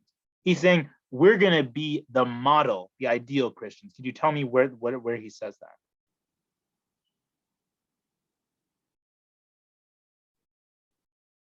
Like, he shall make us praise and glory, and like make it like that of New England. Yes, and we will be a city upon a hill. The eyes of all people are upon us. That we have to be the model citizens of the world. We have to live morally. We have to live ideally. It is our duty to show everyone around here, whether it's the Native Americans or even Europeans and stuff like that, what it's like to create a great society, a utopia, a perfect Christian, prosperous civilization. We have to put in the work to reach that goal because it's our responsibility to be the model for everyone else. That's what he's saying. And that becomes a foundational idea in the American ethos, in the American conscience. The idea of being the model, that we have to create the model for how everyone else should work. Sometimes it doesn't work out very well, but many times it does work out well.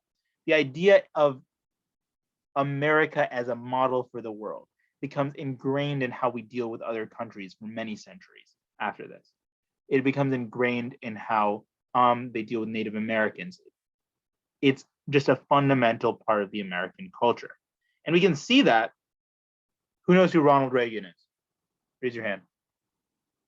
William, tell us who Ronald Reagan is. A president of the United States, like in the 1980s. Exactly. 1980 to 1981 to 1989, President of America, the 40th president. He's, pretty famous, like a very, very different president from the people right before him. And if you read this thing, the past few days, when I've been at that window upstairs, I've thought a bit of that shining city upon a hill. I've spoken of the shining city all my political life, but I don't know if I quite ever communicated what I saw when I said it. But in my mind, it was all a tall, proud city built upon rocks stronger than oceans, wind-swept, God-blessed, and teeming with people of all kinds of all kinds, living in harmony and peace. A city with free ports that hummed with commerce and creativity. And if there had to be city walls, the walls had doors, and the doors were open to anyone with the will and the heart to get there. I messed up a few of the words, but the essence is this idea of us being a model civilization, not just Massachusetts Bay, but in this case, Ronald Reagan is talking about our entire country, the American country being this place built upon free exchange of ideas, the idea of people can come in if they want to, they can build a life here, that if you work hard, you work morally, and in many ways, you like even at this point, you are a good, more like, good Christian person, or you follow your religion well, that will lead to good things. And that is what makes her country great. So that belief, even, what is this? This is Ronald Reagan is 350 years later, about, give or take, it's still there. The same ideas are there. So we have to understand this idea of American exceptionalism. What is American exceptionalism? It's the idea that America is not only just another country, it's that America's special, it's exceptional, that our people are different, that they're built of different stuff, that the stuff we do, our country, our systems, they're just better than other places, that we not only strive to be good at things, that we strive to be great in the top of things. Now, there's, again, many times this has been said and has been incorrect. There's been many times it has been said in a way that has actually damaged our relationships and our reputation with other countries. But at the same time, it has been a foundational aspect of what this country is built on, and is still like widely followed across the country. I'm sure you'll find many people even now who will speak of, especially older people, who will speak of America as a unique thing.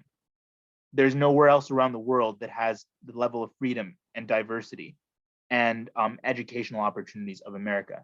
Many of your parents might be immigrants and might have come to America with that idea in mind. Now, personally, I will say that, actually, I don't want to say my opinion. What do you think about that idea, Daniel? About American exceptionalism? Do you think it's real? Do you think it's made up? What? Because like my internet just keeps cutting out. Okay, is our country, do you think America is just something special? Is there something exceptional about it? Is it true that of this whole notion of American exceptionalism? Or are we just like any other country? Yeah. Which one? I like the second one, just like every other country. Interesting. What about you, Ethan? What do you think?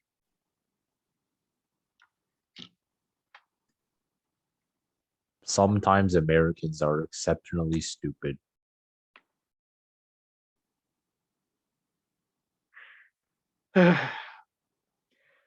Okay, so this story is complicated, and especially if you ask young people nowadays, most young people will not say America is exceptional. In fact, many will say what Ethan said or some variant of it and say we're exceptionally stupid or something like that. Personally, I believe that that this isn't just like some made up thing. I believe that there's some truth to it. There's a lot of it is made up. A lot of it is like the idea that America just has like some fundamental virtues that are better. Probably not true. But I think there are things to be said about not just like our people being better, but our foundations being better. I think that America has a good structure of how our economy works, how free it is to speak here and to vote here and stuff like that, which has some exceptional attributes. The development of technology here. Now, the importance here is not necessarily whether you agree over what's exceptional and what's not. It's that a lot of people do believe in this, and a lot of people have believed in this throughout many parts of American history for different reasons. And it dictates throughout American history how America chooses to act at different points in time. Like America often would, like in like the 1800s, 1900s, it would not get involved in certain foreign conflicts or foreign disputes because it believed itself to be above that. It believed itself to be a better, like the mediator, not the type of country to squabble in those situations with the other Europeans. It was just like, you guys we'll stay out of this thing because we are a model civilization. Now, again, very misleading as an absolute belief, because again, this model civilization is they used slaves and they had all sorts of major problems.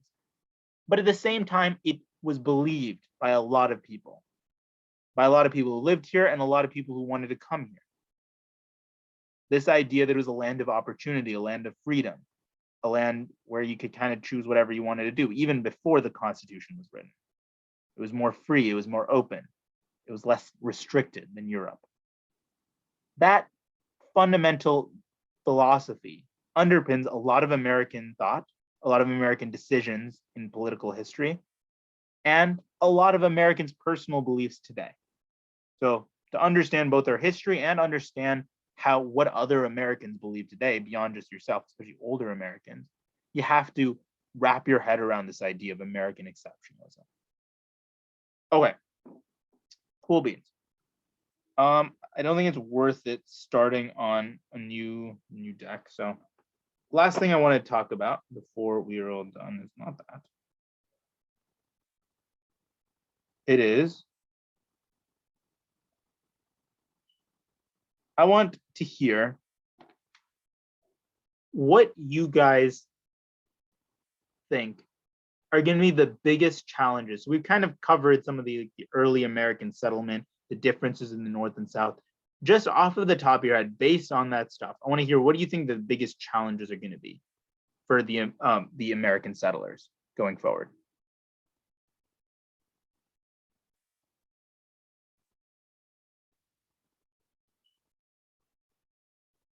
My first question, I guess I'll be more specific.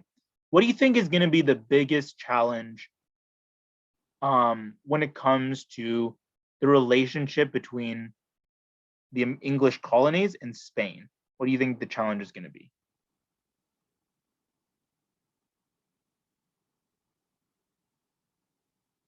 England and Spain. What's your guess, Ethan? Again, this is like guess. I don't expect you to know what's going on.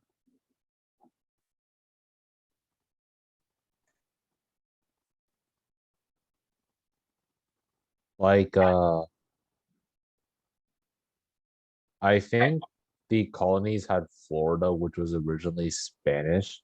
Mhm. And after like the war, because they both helped themselves during the war, they would like Spain might ask the colonies for Florida back or something.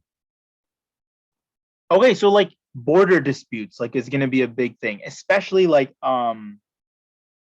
border disputes, especially because Spain, especially like Spanish colonies all over the place, but especially in the northern parts of their colonies, they're very loosely controlled.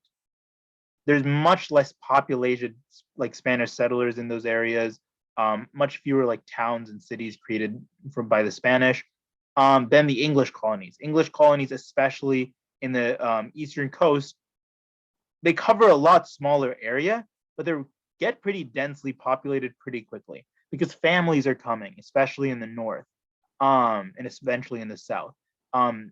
Cities start to form because there's all this interest in maritime trade and all that sort of stuff. So like, more concentrated people there. So English settlement, one of the big things of reason why England ended up dominating this continent, I mean, sorry, this what became the US, or like the people who became the US came from this English colonies, is because they were much more, let's create actually a legitimate society here.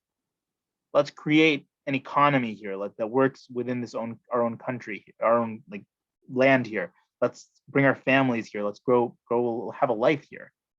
Whereas in Spain and France and the Netherlands, the New World was more of a commercial interest or a Christianization missionary interest. It wasn't really, let's create an enclave of England here, like another version of England, a new England.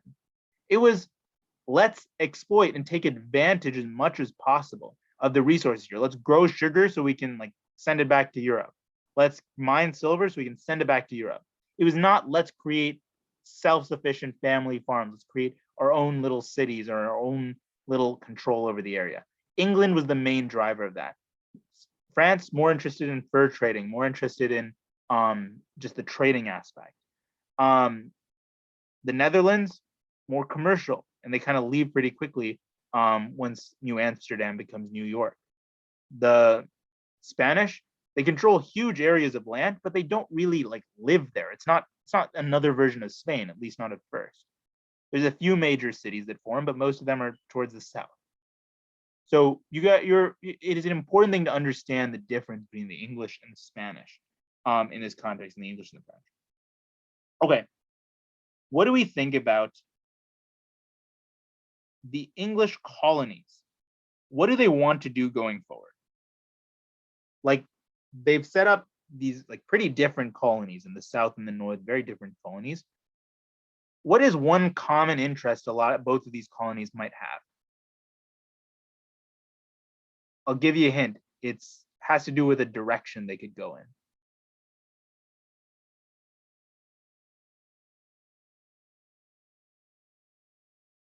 Well, they're not going more north because that's just Canada. Not that interesting.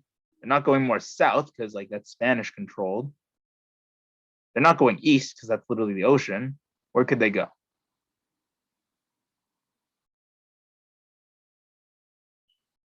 William?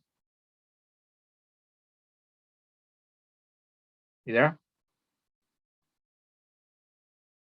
Tell me a bit about westward expansion and why you think that might be important. Because the East might get overcrowded. Yeah, overcrowded. Like we talked about one of the major reasons people even came here was like they wanted to get out the stuck up in their old ways, crowded England and crowded Europe. Well, that's going to happen at the coast if you just stay at the coast. You can find better farmland, larger farmland if you just go inland, create your own little family farm or your plantation, and build a house, get it all set up there. Importantly, like westward expansion, we often think of like the Wild West and the movement from like the east of the Mississippi to west of the Mississippi. Westward expansion has been a continual trend in American history from the very early settlements which were like right at the tippy tip of the coast, becoming a bit more inland, becoming more and more like becoming states and colonies that had larger areas, and slowly progressing more and more inland. That even when they're still on the east, they still have to slowly build up their cities on the outer edge, and then slowly build their infrastructure, their roads, their cities, everything as they go inland. Often following what type of natural formation? What would they follow? Not a mountain, but probably a river. If a river goes inland, well, it's a great place to start exploring, setting up, some outposts more inland, because you can always ship things through the river out to the port. So rivers become a huge dominant factor in that regard. And of course, the Mississippi is hugely helpful. Okay, so westward expansion is going to become a concern. They want to get more land. There's more and more people. They want to get more land. Okay. And finally, I want you to tell me, Daniel, starting with you, then Sebastian. Daniel, I want you to tell me what beliefs do you feel that the people who were settled in the English colonies had that were different from the people who were actually in England, like personality types, beliefs, whatever. What do you think the differences were between those people? You just tell me. Differences? Yep.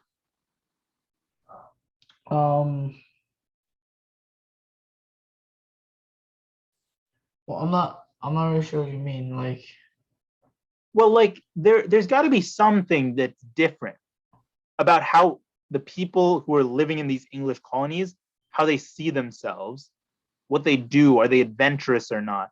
Do they believe the same religions or not versus the people who live in England? What are some of those differences? We've talked about many of them.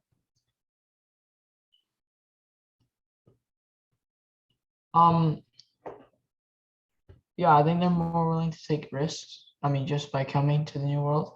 Yes, risk taking. slash like adventurous. That's a big difference. Like having that personality trait, and especially like you pass it down through your family, that will result in a different population than the people who lived in Europe.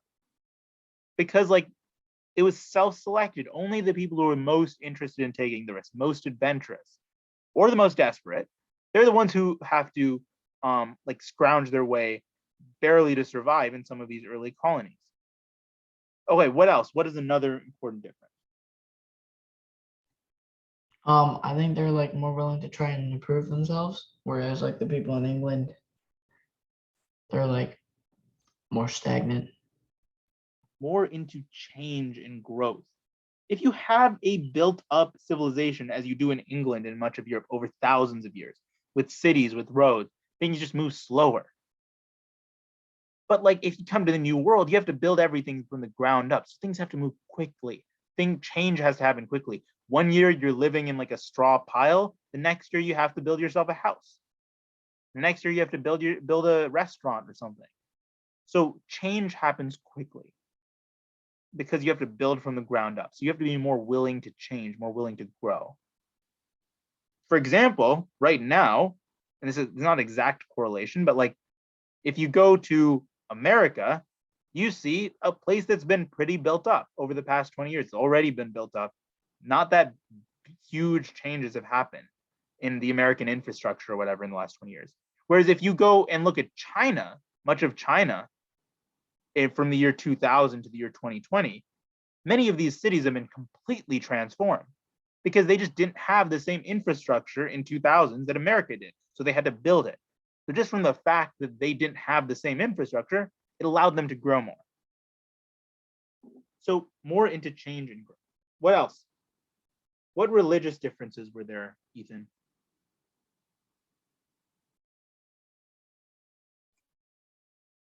Religious differences in where again? Between England and the colonies. Like a lot of people went to the colonies because they might have been religiously persecuted in England. Yeah, so it was like a Puritans, Pilgrims, etc. Versus Anglican Church. So there like religion is, again, like I've tried to get this across to you, it was so foundational. And it was so foundational in much of their identity, that they would be willing to leave their like homeland, go to a place that they'd probably die in because of religious persecution. It was super important. So we have to understand that. Finally, Sebastian, can you think of any reason that the people who live in America, the people who live in these colonies, have a one second, my video's messed up. Why they would have a very different conception of the importance of freedom and liberty than the people who live in England? Why do you think there might be that difference, Sebastian?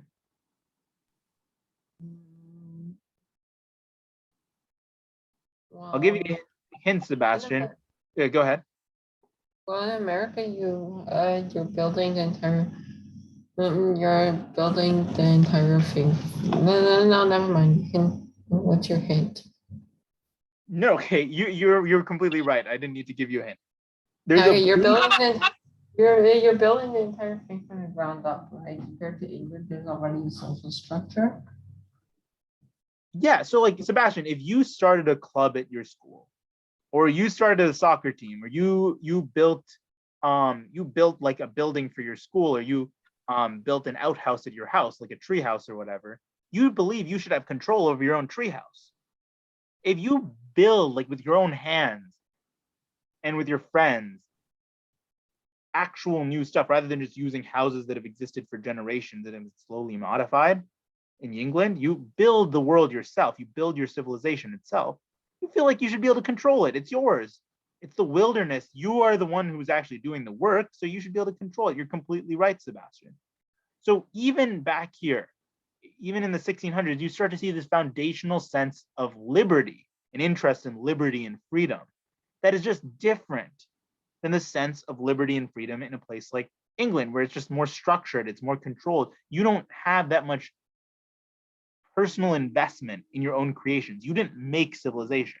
Whereas in America, you made the civilization. So you feel like I should get to run it then. We should get to run it. Why would they run the civilization we made?